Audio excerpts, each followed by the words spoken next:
Welcome to Vidya Edu World. Let's know about restriction endonuclease enzyme today. This enzyme is essential for genetic engineering. So let's start. These enzymes belong to class of enzyme called nucleases. Here you can see the enzyme belong to larger class of enzyme known as nucleases. As the name suggests, this enzyme act on nucleic acid, that means DNA. They cut the DNA or break the DNA at specific points. Depending on where they cut the DNA or location of their action on nucleic acid, there are two types of nucleases. You can see exonucleases and endonucleases. So what is the exact difference between exo and endonucleases? You can see exonucleases removes nucleotides from the end of the DNA, whereas endonucleases make cut at specific locations within the DNA. Okay, so this is the difference. You can see in example, exonucleases removes the nucleotide from the end of the DNA, whereas endonucleases make cuts within the DNA. Now, these restriction endonucleases are used in genetic engineering to form recombinant DNA molecule. So what is the meaning of rDNA or recombinant DNA? When the DNA from two different sources are joined together, it is called as rDNA or recombinant DNA. So these restriction endonucleases play important role in making of rDNA molecule. Now, if we talk about the discovery of restriction endonucleases, the first restriction endonuclease discovered is Hind2. Now this Hind2 is isolated from the bacterium Haemophilus influenzae. It was found that Hind2 always cut DNA at particular point by recognizing a specific sequence of 6 base pair. Okay, so this Hind2 endonuclease cut the DNA at specific point, recognizing a specific sequence of 6 base pair.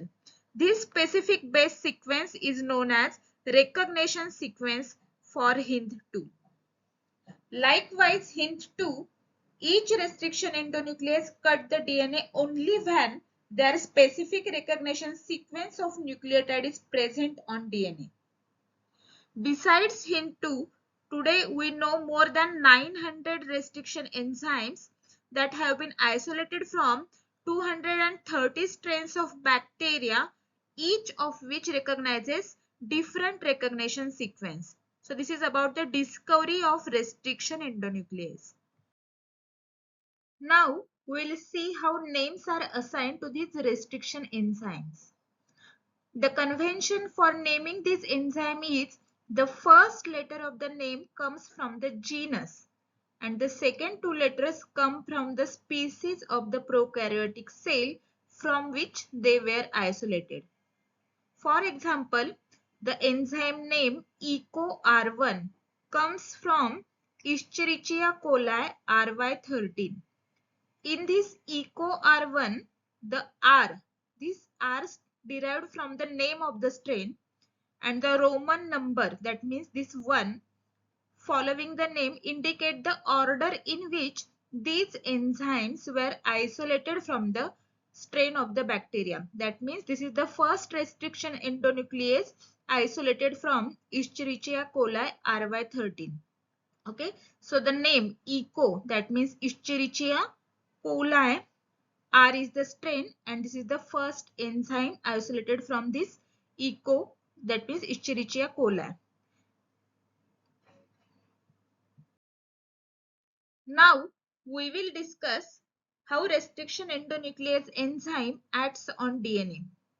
Okay, so here you can see restriction endonuclease functions by inspecting the length of DNA to find out its specific recognition sequence.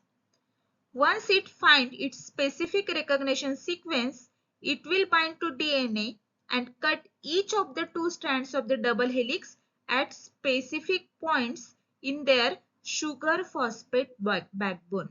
Okay, so cuts are made in sugar phosphate backbone of the DNA. Other special feature of restriction endonuclease is that it recognizes a specific palindromic nucleotide sequence on the DNA. So what is meant by palindrome? Palindromes are the group of letters that form the same word when read both backward or forward. Okay, here you can see palindromes are the group of letters that form the same word when read both forward and backward. For example, this Malayalam word.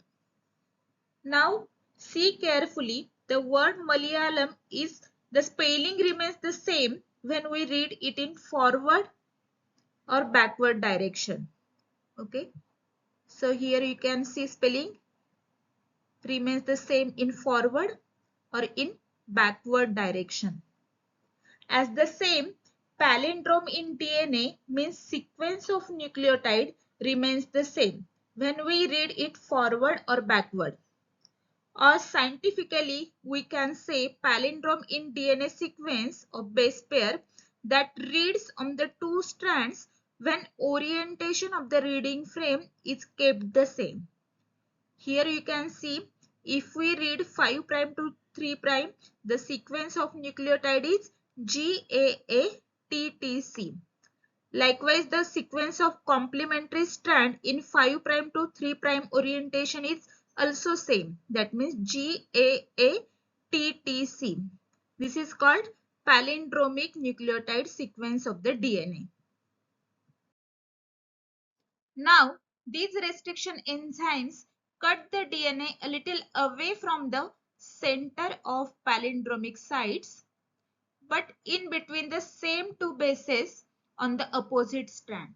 Okay, so action site for endonucleases are little away from the center of palindromic sites, but between the same two bases on the opposite strand. This we will discuss in detail on next slide. The enzyme EcoR1 cuts when palindromic recognition sequence GAATTC is present, and cutting site is present between guanine and adenine residues. Okay, so here you can see cutting site is present between guanine and adenine residues. This leaves a single stranded portion at the ends. Because only one strand is broken and other strand remains intact.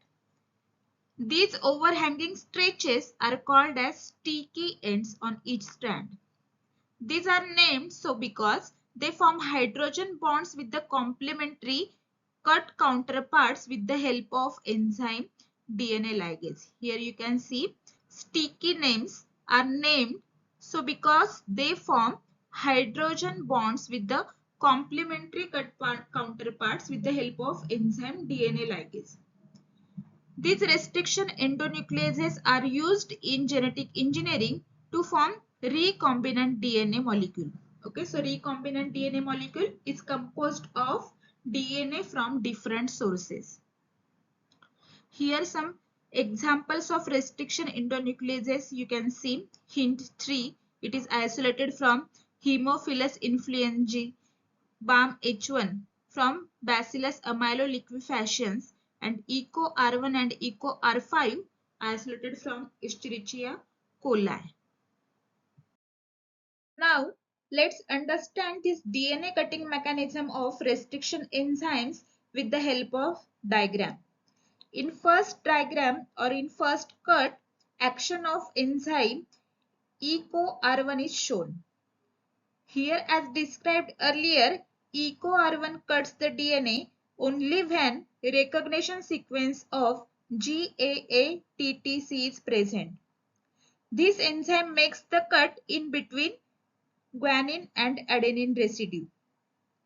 As this enzyme cuts only one strand of DNA, the single stranded part of DNA is removed. Here you can see action after action. This part is removed, and after cutting here, this part is removed. Okay, so these two parts get separated after action of this EcoR1 enzyme.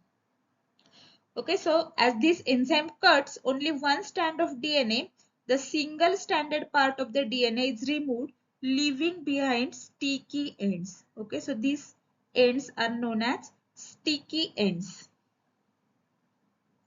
The sticky ends are single stranded overhanging stretches on each strand. They are called cohesive end also. Here you can notice sticky ends are also called as cohesive ends. Okay, so these ends are named as sticky because they form hydrogen bonds with their complementary counterparts with the help of enzyme DNA ligase. Okay, so these sticky ends can form hydrogen bonds and they can again join together with the help of enzyme DNA ligase. These sticky and producing restriction endonucleases are widely used in recombinant DNA technology. Okay, so these enzymes are very useful in recombinant DNA technology. In second section of diagram or in second cutting, we can see the action of another restriction endonuclease. You can see SMA1. This restriction endonuclease enzyme is isolated from Serratia marcescens bacterium and the recognition sequence for this enzyme is, here you can notice recognition sequence is CCCGGG and the enzyme cuts both the DNA after 3 cytosine residues. Okay, so action site is after cytosine residue. Here you can see on the another strand also after 3 cytosine residue you can see the action site of the enzyme. Here you notice that both the strands are cut at a same point. Okay, here is the cut and here also another cut. Okay, so both the strand gets cut at the same time and at the same location. Therefore, blunt ends are produced. That means sticky ends are not formed as with the first enzyme EcoR1. So here you cannot see the overhanging single stranded stretch of the DNA and these ends are called as blunt ends and these are the sticky ends. Okay, so these blunt end producing enzymes are not much useful in recombinant DNA technology. Let's move towards the last and most important topic of our discussion. How exactly recombinant DNA is formed. First of all, we will revise what is rDNA. As I told earlier, when DNA from two different sources are joined together to introduce new gene of interest into the host organism, that DNA is known as rDNA or recombinant DNA. We will try to understand how DNA from two different sources are joined together with the help of this diagram. This diagram is from NCERT 12th Science book. Firstly, we will see some important terminologies regarding this. You are seeing vector DNA there on the screen. So vector DNA is vehicle to carry a particular DNA molecule into a host cell. Okay, so vector DNA can transfer our gene of interest into the host cell. Probably or oftenly plasmids and viruses are used as vectors. Next, you are seeing foreign DNA there. This is the foreign gene or DNA segment in which our desired properties are present. Like for example, gene which produces insulin or toxicity gene for insect as with the Bt cotton which we want to introduce into the plant or any other gene of our interest. Okay, so this foreign gene or foreign DNA segment in which our gene of interest is present and vector DNA is vehicle to transfer this gene of interest into the host cell. Hope you get the meaning of vector and foreign DNA. Now we want to mix these two DNA to form the recombinant DNA. Okay, so we want to mix this vector DNA and foreign DNA to form recombinant DNA. For this, firstly, we will treat the vector DNA with, for example, the enzyme EcoR1. It is the restriction endonuclease. As we have discussed earlier, it will identify its recognition site and make cut at specific location. That means between G and A. Okay, so recognition site, we know that it is GAATTC, and this EcoR1 enzyme will make the cut between the G and A on each strand. Now, due to this cutting, overhanging single-stranded portions is produced, and we call it as sticky ends or cohesive end. Again, same treatment of EcoR1 is given to foreign DNA. Again, this EcoR1 will find its specific recognition sequence GAATTC on foreign DNA, and it will make cut between G and A exactly as with the vector DNA. Okay, so here you can see G and A and G and A. Again, sticky end is formed on the vector and foreign DNA. Now, if you see carefully, you can observe the nucleotide sequence of sticky end of vector DNA. Okay, so you can see TTAA. This is the nucleotide sequence of sticky end of vector DNA. And the sequence of sticky end of foreign DNA, that means AATT. So these two sequences are complementary with each other. This AATT can form bond with TTAA on vector DNA. This happens because we treat both the DNA sample with the same restriction enzyme, that means EcoR1. Okay, so we cut vector DNA with EcoR1. Also, we cut foreign DNA with EcoR1. Okay, so both the ends that are formed that are complementary with each other and they can pair with each other. So now these two DNA are joined together with the help of enzyme DNA ligase, which forms complementary hydrogen bonding between AATT of one DNA source and TTAA of another DNA source. And with the combination of two DNA sources, finally recombinant DNA is formed. Now this recombinant DNA can be introduced into the host for the expression of our desired gene.